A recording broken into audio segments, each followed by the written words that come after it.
What's up, gamers? Hello, and welcome to another Let's Play Darkest Dungeon 1 in Bloodmoon difficulty. This time we're going versus the Brigand 8 Pounder, or as widely known as the Cannon. I've already cleared most of the dungeon. We have two possible locations for this boss to show up. I didn't get a scout, unfortunately. But anyway, let's camp. Circle in the dark. Give them the necessary The battle may skills. yet be won. Now, contrary to what I said for the previous two bosses, where any group would do, for the cannon you actually want to bring a particular group. Now, I will just tell you what works for me. Obviously, many more compositions work, but what I found that works perfectly and makes the fight trivial is this comp. You want the Hellion for the first position, a Man at Arms for the second position, a Houndmaster for the third position, and the Vestal obviously for the heals. Now more details into that will come later. Let's give them the buffs, shall we?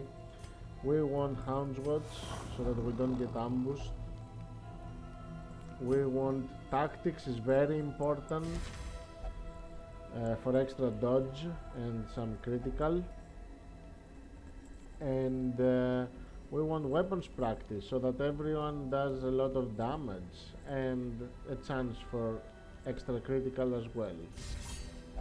That should do for the respite points. In Radiance, may we find victory. Now, why am I choosing this comp? Actually, I will explain when we reach the boss, to be honest. It's much better there, so that you can see what happens. Let's see if the cannon is here. No, it's not. Obliterated. Let's deal with this fight, get it out of the way.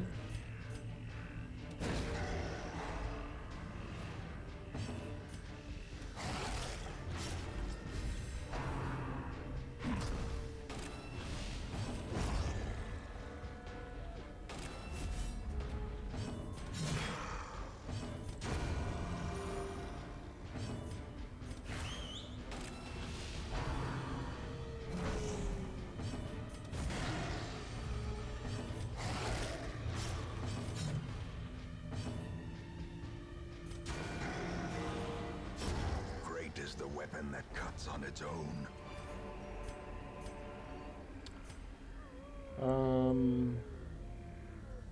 Don't need this anymore, don't need this. Glittering gold, trinkets and baubles, paid for in blood.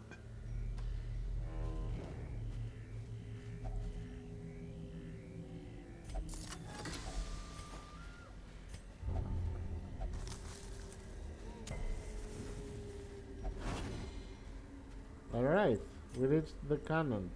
Now, about trinkets, let's see what we have.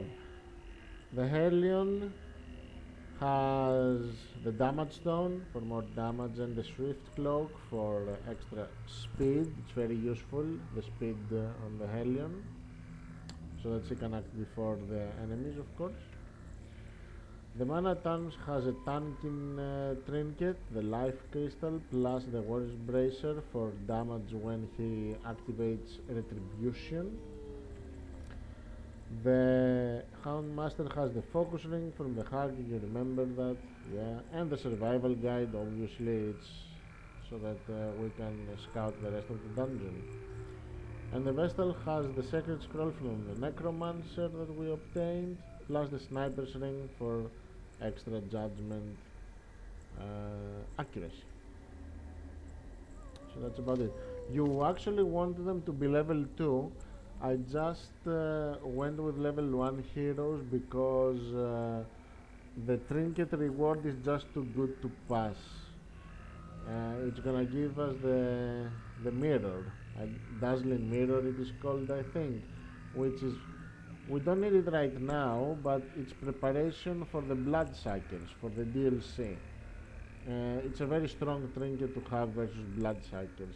So as soon as I saw that the cannon was giving this trinket as a reward, I seized the opportunity and came here. Thankfully I had the classes I wanted to, even though they are level 1, they will still do plenty of damage to the cannon. I'm not worried at all. And the Vestal is level 2, so the healing will be extremely good and on point. So let's start the boss fight now, and I will give you the details of the tactic as we progress through the fight. A marvel of technology. An engine of destruction. So, the cannon. A lot of people are terrified of this boss, and for good reason. If you mess it up, you're gonna die. It's kinda an unforgiving boss if things don't go the way they should. First things first, do not, if you bring this comb, right? You bring this comb, do not bother doing damage to this guy and to this guy. The mana terms will set up retribution and he's gonna take care of them by counter-attacking. It's counter-attacking is excellent in this game. It's basically like you have a fifth character, because this guy does damage to the whole group, so it will hit the mana terms and therefore he will get counter-attacked. This guy usually hits the first two positions, so every now and then he will get counter-attacked and die. So do not allocate damage on these two, it's very important. The only enemies that you want to do damage to is the marksman here and the cannon itself, because eventually you want to kill the boss, obviously, right? And people have trouble with the cannon because they cannot allocate the damage properly. So the tactic also depends on who acts first. Whoever acts first, unless if it is the mana Thanos, but let's be realistic here, he will never act first. But yeah, if it is the Hellion or the Houndmaster, you have to do damage to the marksman and hopefully to kill him in one swing. Now he has a dodge of 13, so he will dodge some attacks. That's where the doctrines come into play, which give extra accuracy. And if the Hellion misses, the Houndmaster with the doctrines should be able to take him down in one global, in one skill. So let's attack with the Hellion here, and we succeeded. Now that we killed the marksman, everyone else is gonna do damage to the cannon. We're not gonna use the doctrines yet. This fight is gonna be a little bit long because the cannon has damage reduction. It has only 92 hit points, but it has minus 25% damage taken and the protection of 20%. So the damage you deal to it is kinda low, and it is unaffected by bleeds, blights and all that stuff because it is a cannon, obviously. So we want to keep the doctrines for when it matters, for when we want to do damage to the marksman with the Houndmaster. So let's attack the cannon now with 5. Good. I could heal. Yeah, let's heal. Let's heal instead of doing damage with the Vestal. It's not that important. Now the mana terms will set up retribution by hitting the cannon. And onwards to round 2. The cannon will always summon reinforcements at the start of each turn. Confusion. Nerves. Sometimes it will be only the marksman, other times it will be the marksman plus enemies. As you saw there, my mana terms counter-attacked both of them, and look at that, they have lost health. So like I said before, you do not need to damage these guys. You do not need it at all. Then the mana terms will handle it. Vestal, yeah, let's A heal. momentary abatement. Let's try to kill him. Very good. And damage the cannon. Now, instead of doing crash to the cannon, I prefer to do command to further buff our accuracy and make this fight less RNG, so that we always manage to hit the marksman. And that's a rinse and repeat, people. That's what you do. Every second round the mana turns will set up retribution, and every round, first round he will do retribution, second he will do command, then a retribution, then command, retribution, command, etc, etc, etc. And there he dodged. Even though we had command up, he dodged. Now we want to set up retribution again. And this is where we use the dog treats, and hopefully we will definitely hit him, but we can do only 9 damage to him.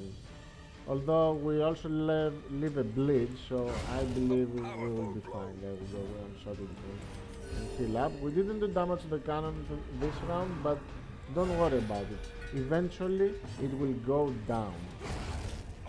As long as you keep the damage to the marksman and the retribution up, eventually the cannon will go down.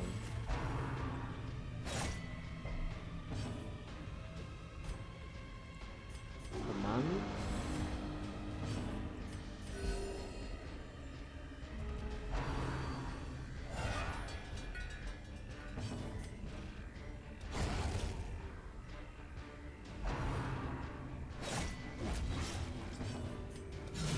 Well struck.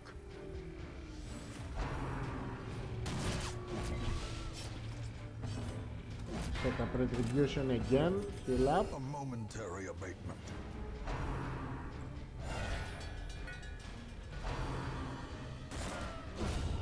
The ground quakes.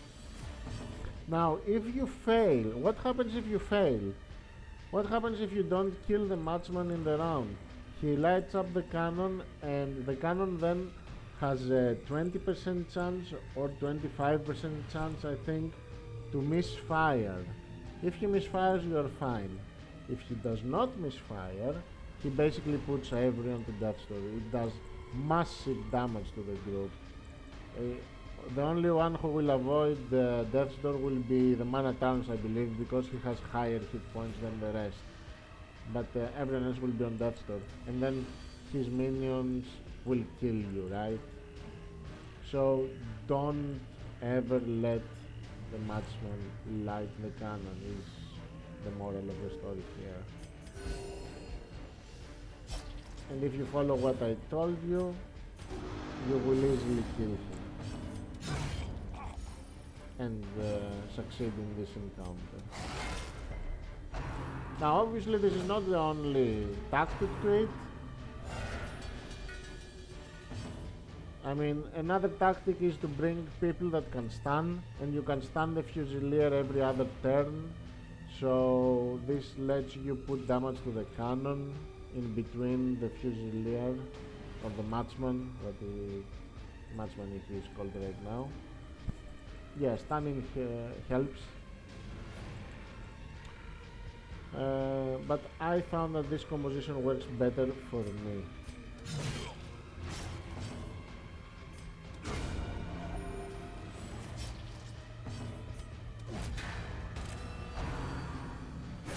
Dazed, reeling, about to break. Now he summoned only the Fuseman, the Marksman. Okay, dog treats. The last dog treats. They should last us till the end.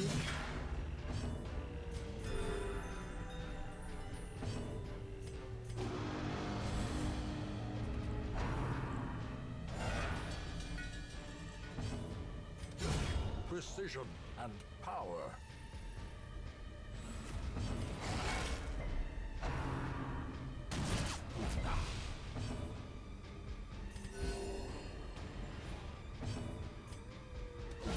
A decisive pummeling.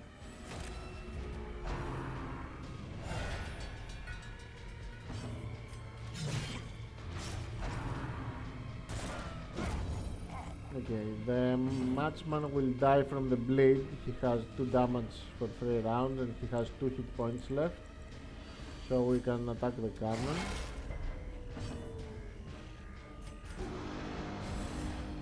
The blood quickens.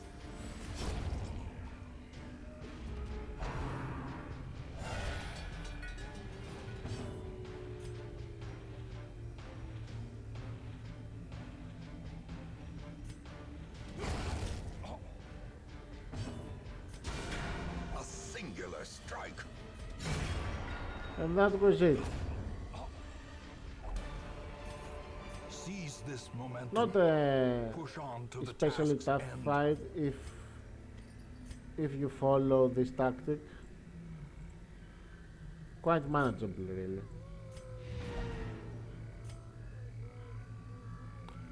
So here is the trinket reward that I was talking about, the dazzling mirror. It gives +4 speed versus vampires and 20% stun versus vampires. It's not a mandatory trinket to have, but I like having it. It helps sometimes. So that was it for this video and the cannon. I will see you on the next boss, people. Have fun in your playthrough.